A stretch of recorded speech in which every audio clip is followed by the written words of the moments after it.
Hey guys, Cecil here once again. Hey, in today's video I wanted to do a bit of a comparison, and that's comparing the US Sega Saturn Model 1 to the US Sega Saturn Model 2. Now, there are a ton of Saturns out there, especially in Japan. I mean, there's the skeleton Saturn, the white Saturn. There were so many different special edition Saturns, it would take hours to go through them all. But in today's video, I just kind of wanted to concentrate on probably the most common ones you're going to see if you're looking into getting one of these, and those are the US models. Now, like I said, there's two models of the US Saturn. The PAL Saturns are basically identical to this. I mean, if you're going to look into getting a special edition one, like I said, there's the Japanese models. But like I said, the most common ones you're going to find are probably these two. Now, the major differences between these systems is, at least as far as function go, there is none. They'll play all the same games, they do all the same things. The major differences are cosmetic and aesthetic. Now, to give you a little bit of a background, when Sega launched the system in 1995 in the US, there was mainly throughout the first year the Model 1 was in production for 1995 into probably about the first half of 1996. And the Saturn was a very expensive system to manufacture. It was launched at $399, and you probably, if you pay attention to history, you remember that the PS1 came out at $299. So in the first 15 months of the system's life, between the time the Saturn launched in May of 95 till the time the N64 launched in September of 1996, Sega basically had to slash the Saturn's price in half. So when you had to cut your system's cost from $399 to $199 to stay competitive, that's where Sega really started to hurt and bleed a lot of money. Because the N64, when that was originally getting announced, I think Nintendo was planning on doing a $249.99 price point, and then PS1 right before the N64 launch dropped the PS1 to $199. So Nintendo, dropped its launch price to $199, and Sega unfortunately had to, do the same. Otherwise, they were going to probably get left in the dust, and we all know they kind of did. But to try and stay competitive, they had to cut the Saturn's price in half within the first 15 months.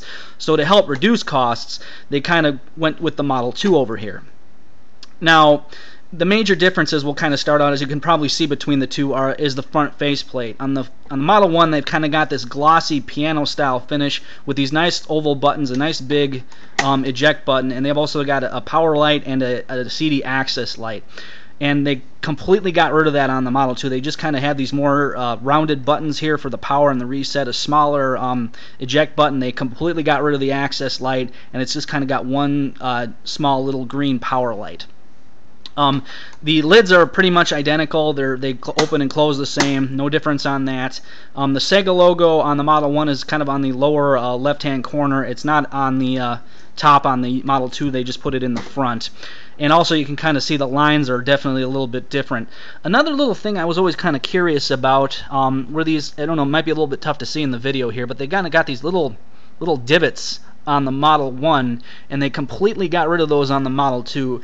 Now, like I said, they were trying to cut costs, so they probably just went with all one solid plastic piece on the Model 2 just when they were doing their molds and everything for the system, just to help cut costs. So they probably just got rid of those little divots.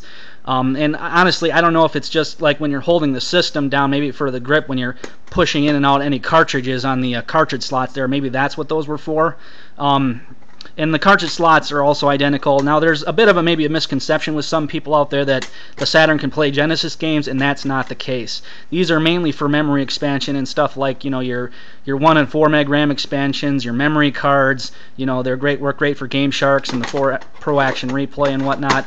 So that's mainly what the memory card expansion was for, and they're identical on the Saturn. On both Saturns, there's really no difference.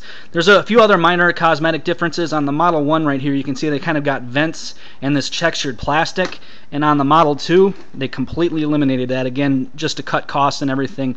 Also on the Model 2, they've kind of got the two vents on both sides, and on the Model 1, there's one less vent on the left, and they've just got the two vents on the right. The backs are pretty much identical. They have the same drawers, they have the same layouts and everything.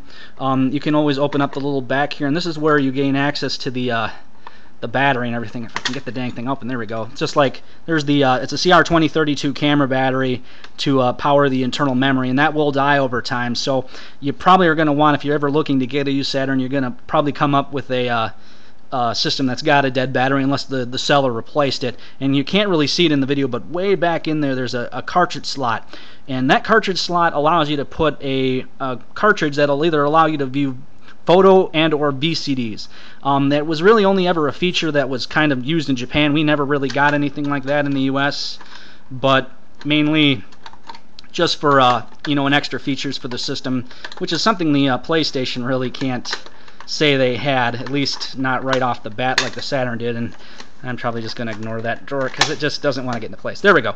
And one other minor difference is just the model number. Obviously on the Model 2 it's MK80000A, and on the Model 1 here it's just MK80000. So really those are the major differences. Now if you're looking to get a system here, really, like I said, as far as functionality goes, there's no difference. It's mainly just what you come down to think looks better. Like I said, I'm a bigger fan of the look of the Model 1. I kind of really like the axis lights and the nice molded plastic and everything of the Model 1. I like the lines a little bit better. Just aesthetically, it's a little bit more pleasing than the Model 2. You may see the Model 2 a little bit more often than the Model 1. There's really one's not more uncommon than the other.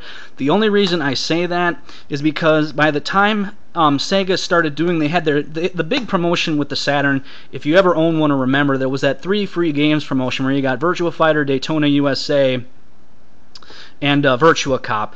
And you know, when you bought a Saturn, you got that 3 free games package. And by the time they started doing that in late 1996 into early 1997, the Model 2 was on the market, and Sega sold a good chunk of their US Saturns during that time. So you may see the Model 2 a little bit more often than the Model 1, just because this was manufactured in the first year of the system's life, and pretty much every system after that, for the last couple of years the system was on the market, it was the Model 2.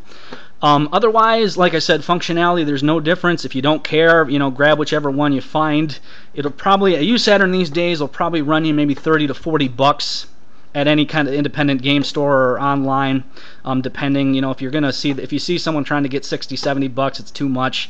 Don't bother. But otherwise, that's really all the major differences. So hopefully I was able to teach you guys something about the Saturns that you may not have known about. Like I said, their functionality are the same. Don't worry about, you know, one not being able to do something else. And I don't know, maybe you noticed on this one, this one is region modded. Just because I got this second hand, and you just can switch between US and Japanese games. I really don't use it just because I mainly use my 4 meg RAM cart there for Pro Action Replay for playing imports. But yeah, you won't see that switch normally on an unmodded Saturn. You know, and the nice thing about the Saturn is that it's very import friendly. So there you guys go. Hopefully, again, you learned something, and you know, those are the major differences between the Model 2. Like I said, they both play all the same games. It's a great system. Definitely check it out if you've never tried one before. I mean, for a 32-bit system, it was very underrated. Otherwise, you guys take it easy, and I'll see you next time.